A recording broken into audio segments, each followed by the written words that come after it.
우리 사도신경 이제 오늘하고 다음 주까지 해서 2주 남았습니다. 자, 오늘은 죄를 사하여 주시는 것과 이 신앙 고백을 가지고 오늘 제목이 뭘까요? 당신은 죄 용서를 믿는가? 이 제목으로 말씀을 전하겠습니다. 자, 우리에게 왜 죄 용서, 사죄의 은총이 왜 필요할까요? 그것은 인간의 문제 가운데 가장 심각한 문제가 바로 죄 문제이기 때문입니다. 요즘 세상이 막 어지럽고 문제가 많잖아요. 다 죄 문제죠. 죄만 없다면 세상이 얼마나 행복할까요? 그죠? 죄만 없다면 얼마나 아름다운 세상이 될까요? 죄 문제가 인간의 문제 중에 가장 심각한 문제입니다. 그럼 어떤 사람은 이렇게 말할 수 있어요. 죽음의 문제가 더 심각하지 않습니까? 맞습니다. 그런데요, 죽음도 죄 때문에 왔습니다. 아시죠? 예, 이 선악과를 먹으면 정령 죽으리라고 했잖아요.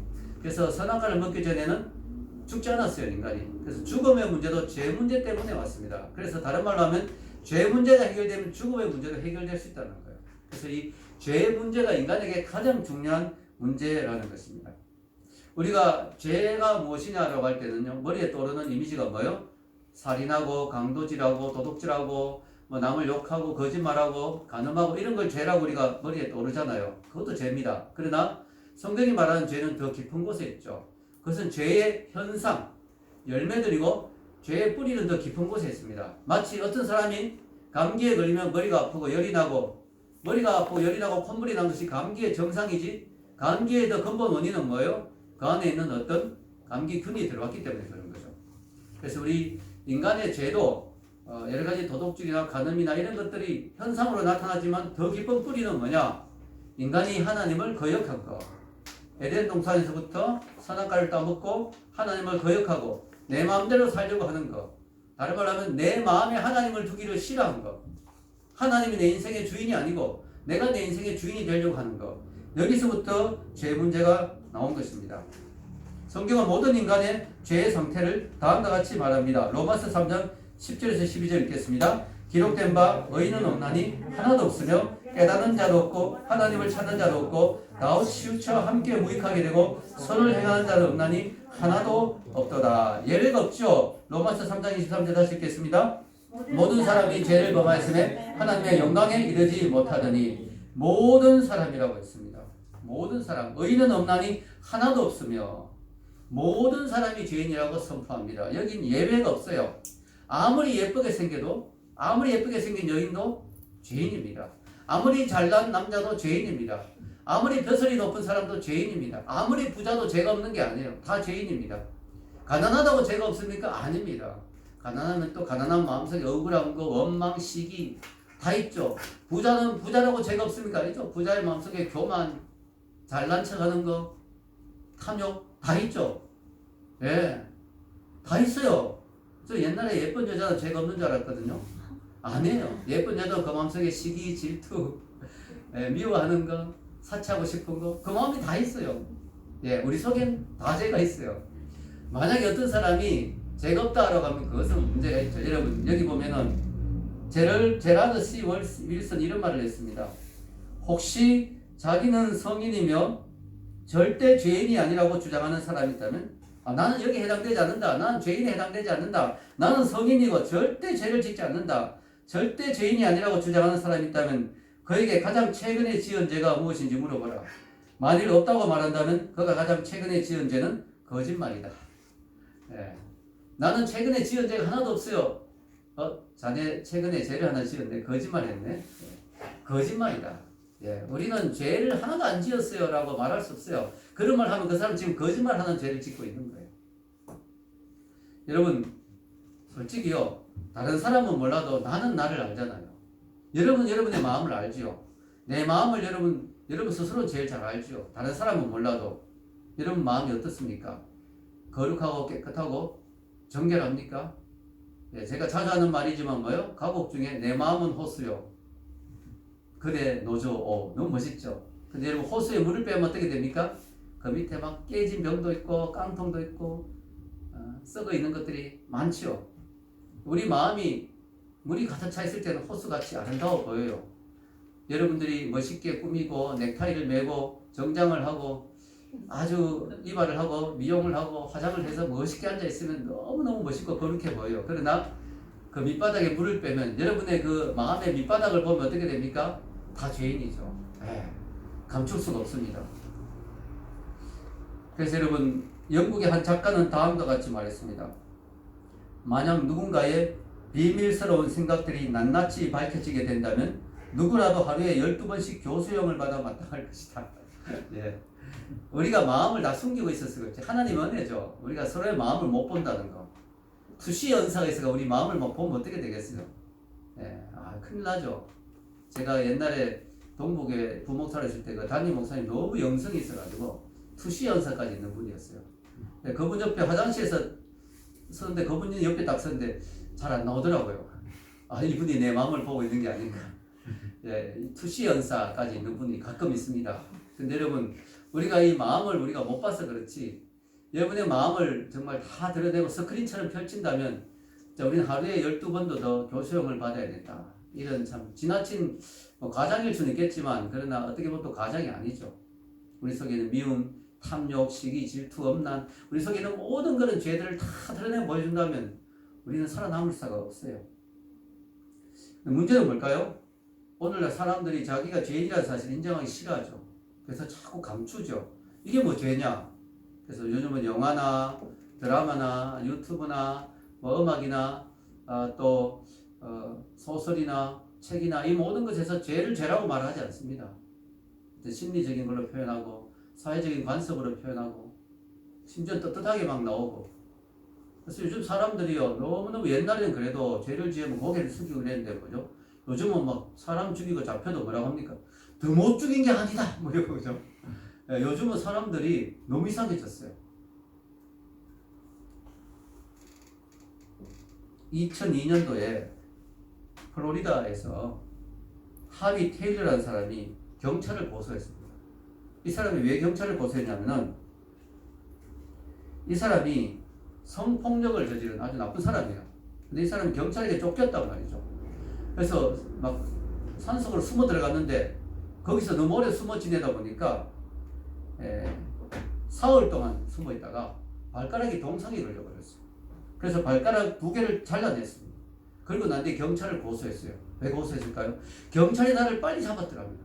내가 발가락을 잃지 않았을 거다. 경찰이 나를 제대로 빨리 못 잡았기 때문에 내가 숨어서 3일 동안이나 있었고 그 때문에 발가락이 날아갔다. 경찰의 직무태만, 그런 걸로 경찰을 고소했습니다. 미국은 고소 천국이라 하지만 너무 심한 거 아닙니까? 자기가 죄인이라는 사실을 인정하지 않고 오히려 경찰을 고소하는 이런 걸 봅니다. 자, 여러분, 죄라는 문제가 사람과 사람 사이의 문제를 우리는 보통 생각하죠. 내가 죄를 지었다면 누구에게 잘못했다.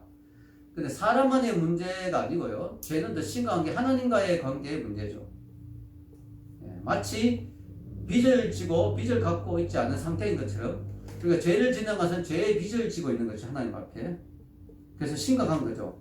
왜? 이 문제가 해결되지 않으면 우리는 하나님의 얼굴을 볼 수가 없다.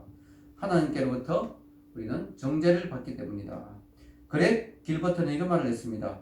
성경에 따르면은 죄는 단순히 어떤 일반적이고 자의적인 하늘의 교통법규 위반 이상이다. 그것은 하나님과의 관계를 깨는 것 이상이며 하나님 자신, 즉 그의 통치, 돌보심, 권위, 그가 생명을 주신 이들에게 명령할 권리를 거부하는 행위다. 요컨대 그것은 창조주에 대한 피조물의 반역이다.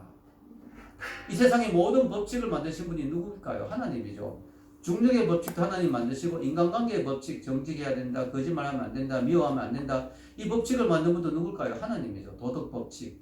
근데 우리가 죄를 지은다는 것은 하나님의 법칙을 깨는 거죠. 이런 법칙을 깨면요, 그 결과를 우리는 피할 수가 없어요. 여러분, 63빌딩에서 뛰어내리잖아요?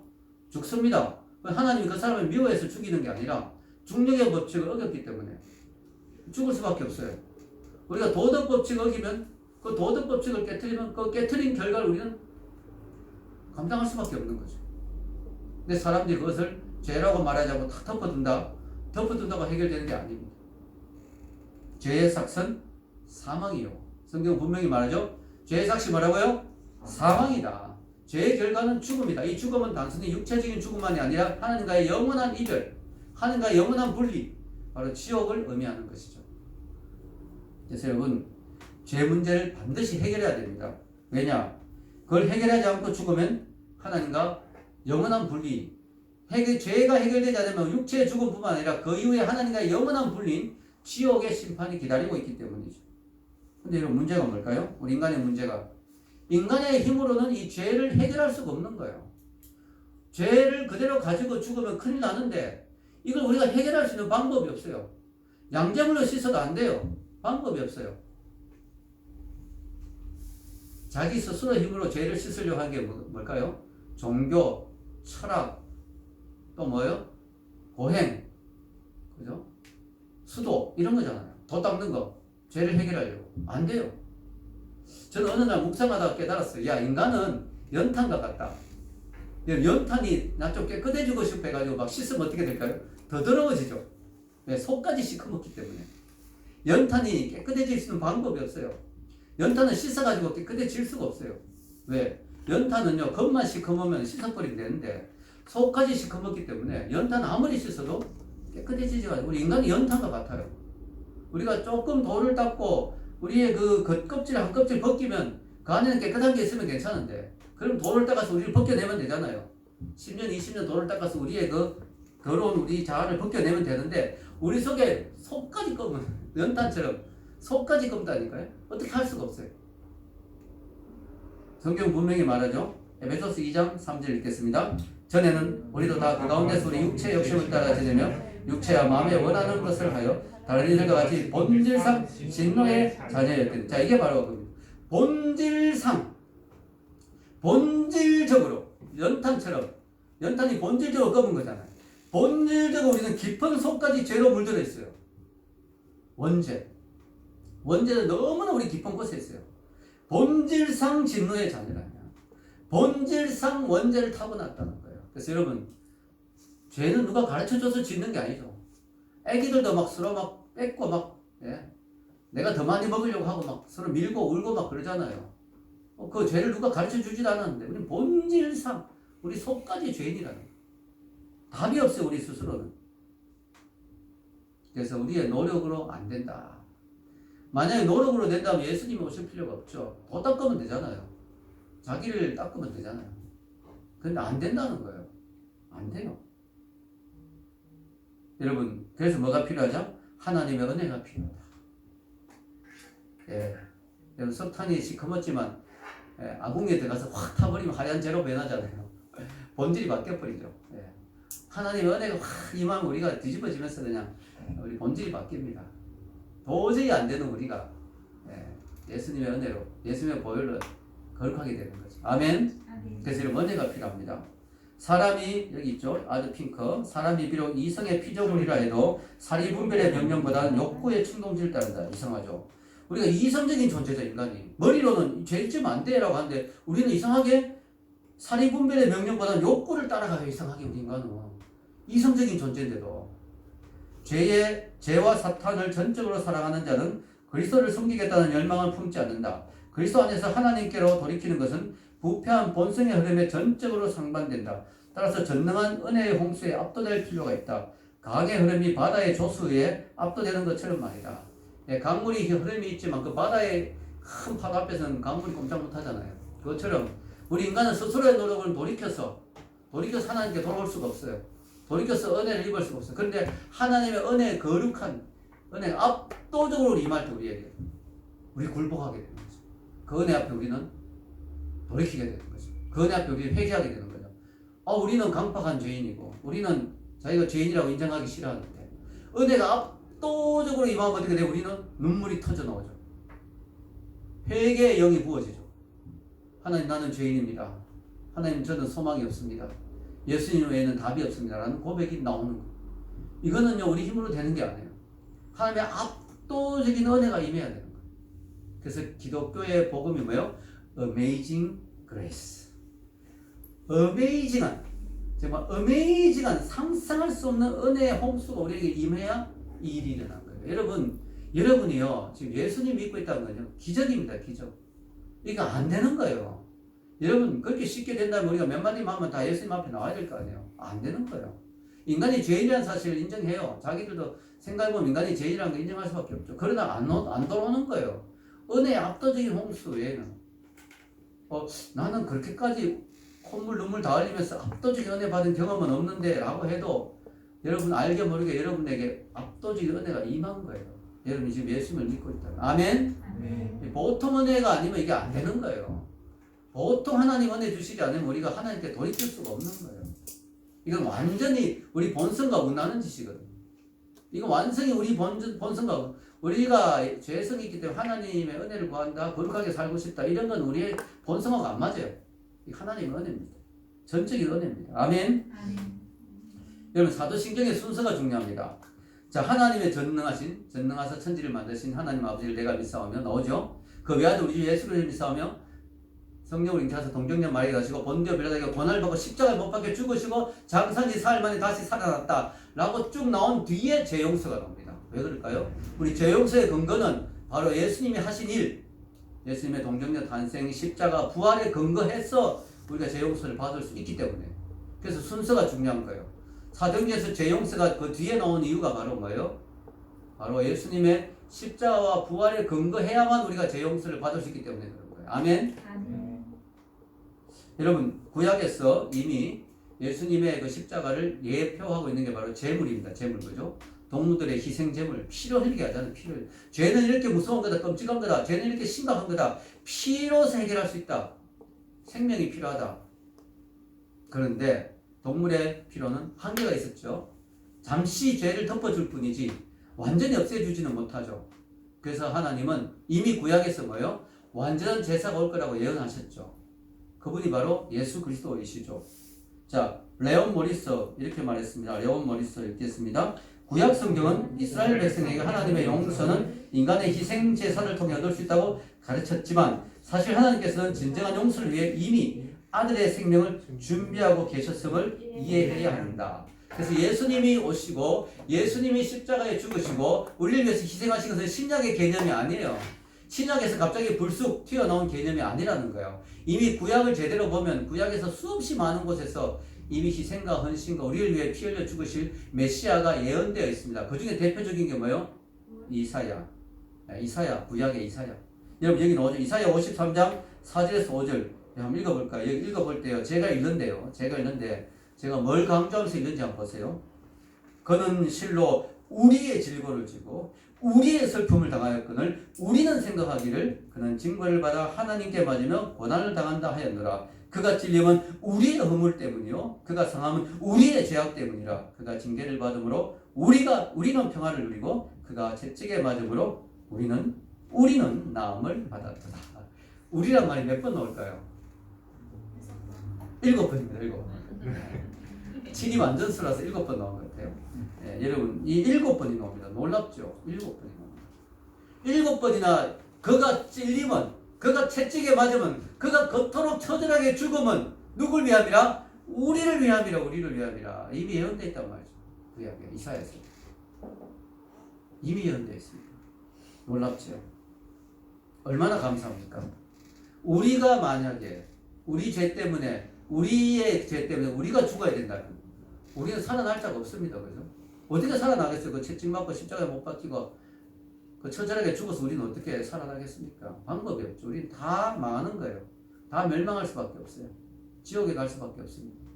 그런데 그 죄악과 그 심판을 하나님이 우리가 당해야 될 그 심판을 하나님 자기 아들을 마치 번개가 치면 내가 번개 맞아야 되는데 피레침 있으면 피레침이 대신 맞아주잖아요.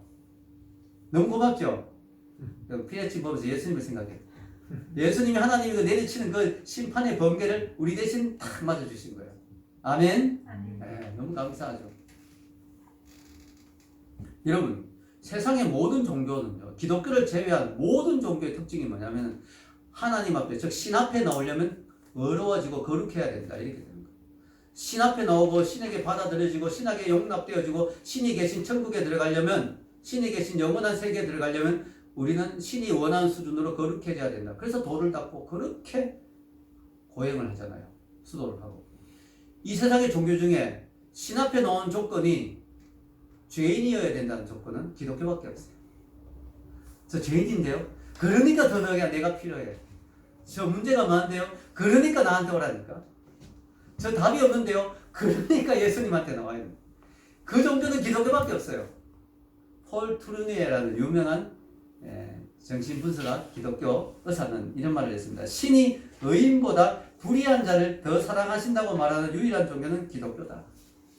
그래서 기독교만이 죄인에게 소망이 있는 거예요. 다른 종교는 소망이 없어요. 왜? 너희들이 신 앞에 나오려면 어느 정도 수준까지 이르러야 된다. 돌을 닦아야 되고 거룩해야 되고 어려워져야 되고 온전해져야 된다고 자꾸 요구하니까 답이 없는 거죠. 우리는 기독교가 참 감사한 게 그 모습 그대로 오라. 그 모습 그대로 오라. 괜찮다. 아니 그러니까 더 내가 필요하다. 말씀하십니다. 아멘. 너무 감사하죠. 자, 죄인인 우리가 그대로 나가면 하나님 앞에 심판받는데 의인인 예수님이 우리하고 뭐요?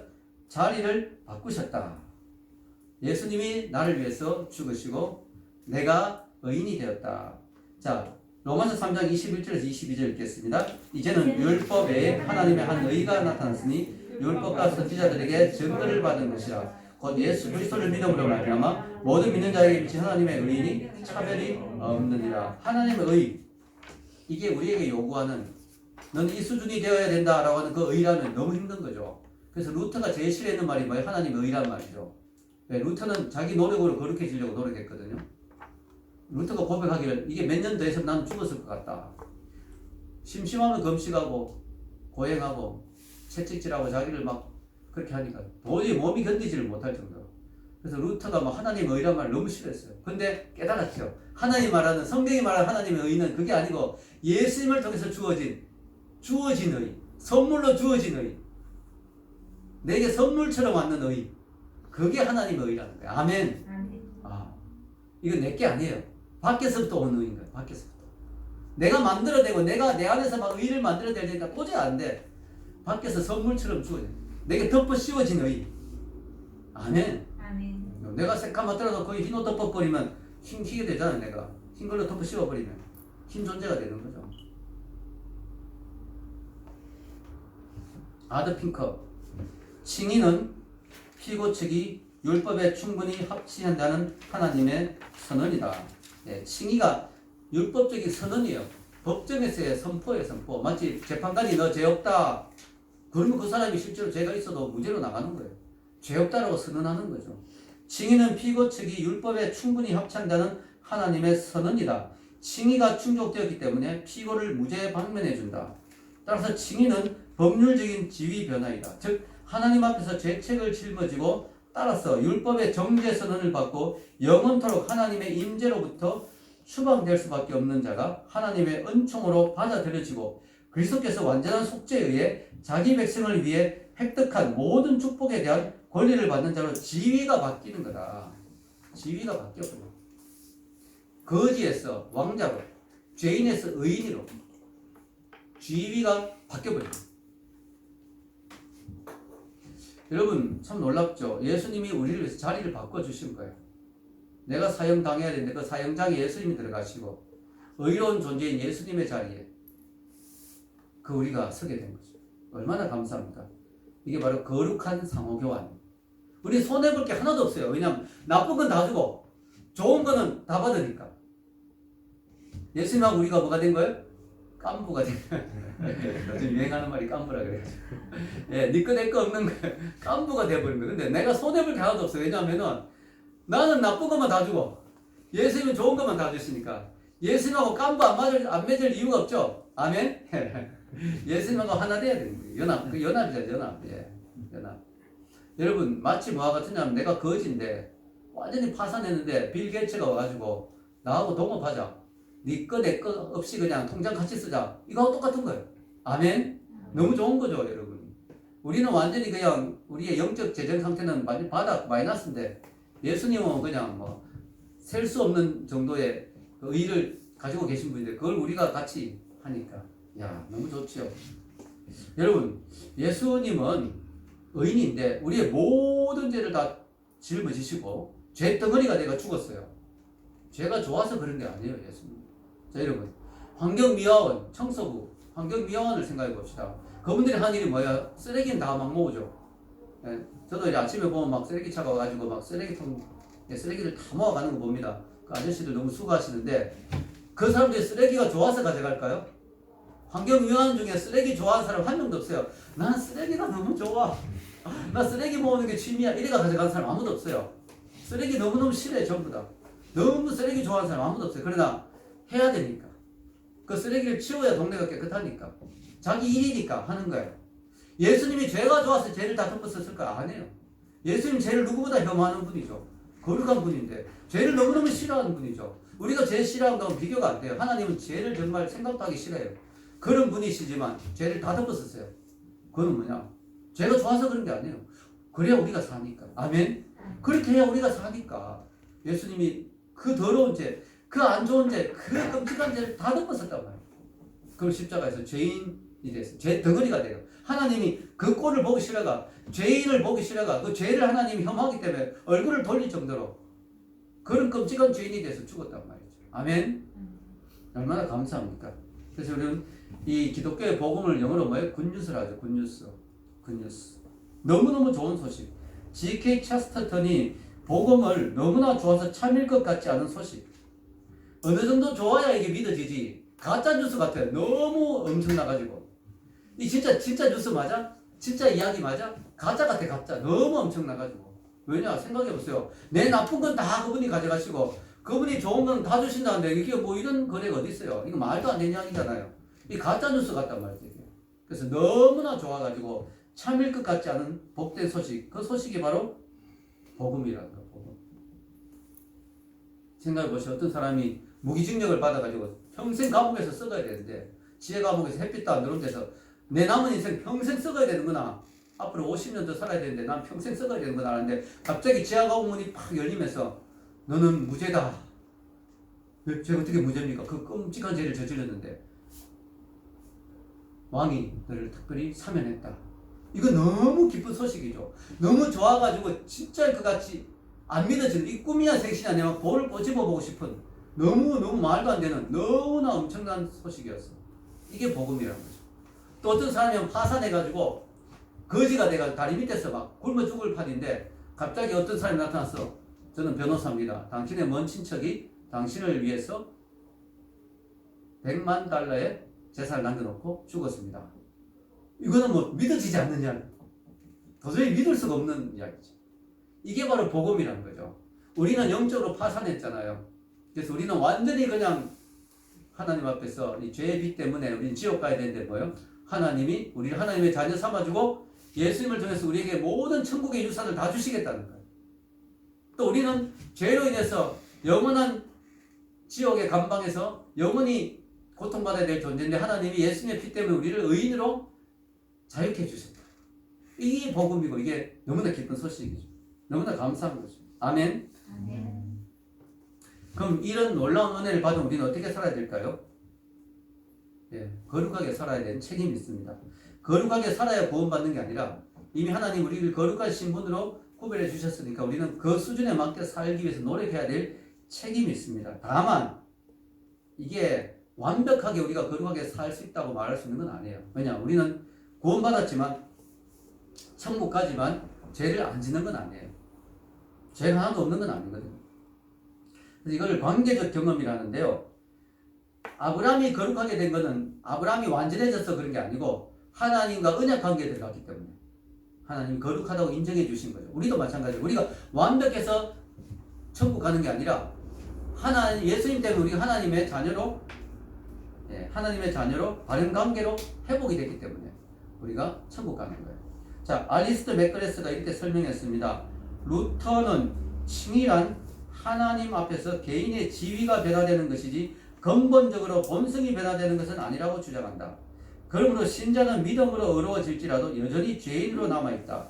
신자는 의롭기도 하고 죄인이기도 한 존재라는 루터의 유명한 주장은 이런 시각에서 나온 것이다. 우리 하나님 믿는 사람들을 의로워진 죄인인데 의로워졌다는 거야. 그러니까 본성은 여전히 죄인이야. 여러분도 그렇죠. 예수님 잘 믿잖아. 우리 예수님 열심히 믿고 우리 예수님 다 사랑하지만 우리 가끔씩 죄 짓고 싶고 막 죄가 끌리잖아요. 본성은 여전히 죄인이야. 근데 뭐 신분은 의인이 돼버렸어. 네, 의로워진 죄인이에요. 우리. 그럼 우리 어떻게 해야 되느냐? 본성을 이기기 위해서 자꾸 성령님을 의지해야 되죠.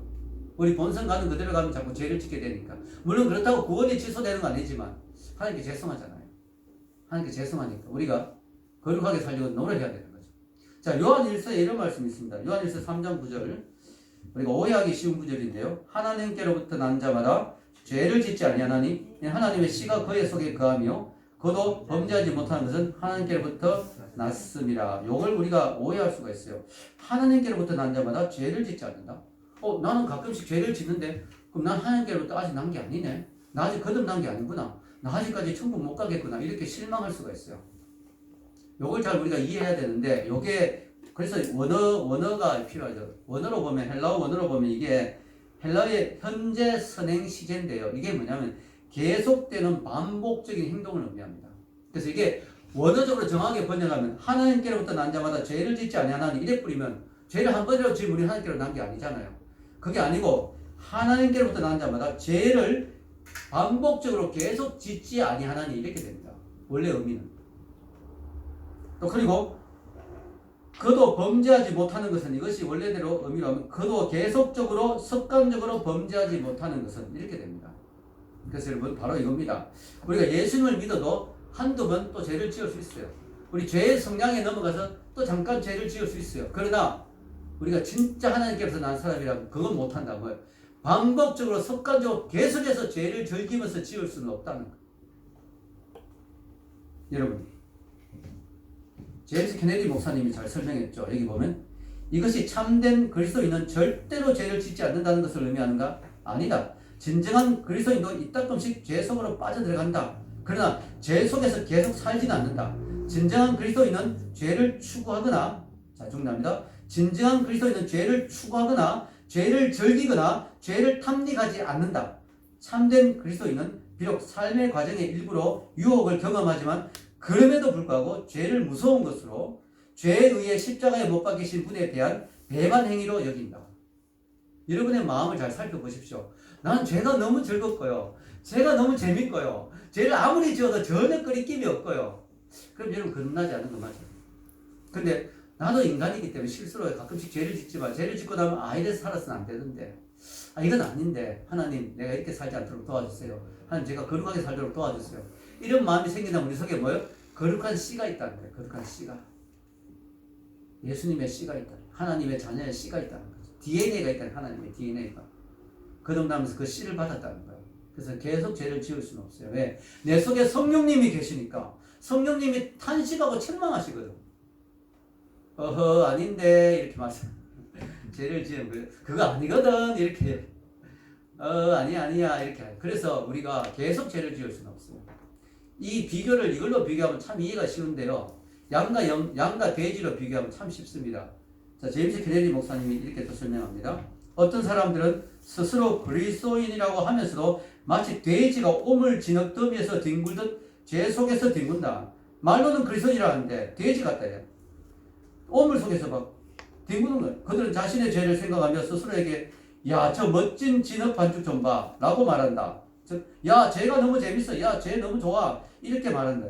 그렇다면 돼지라기보다는 말한다. 그렇지만 돼지라기보다는 양 같다고 할 수 있는 다른 진실한 그리스도인들이 있다. 양은 때때로 진흙 더미에 빠질 수 있다. 그러나 양은 진흙 속에서 뒹굴지 않는다.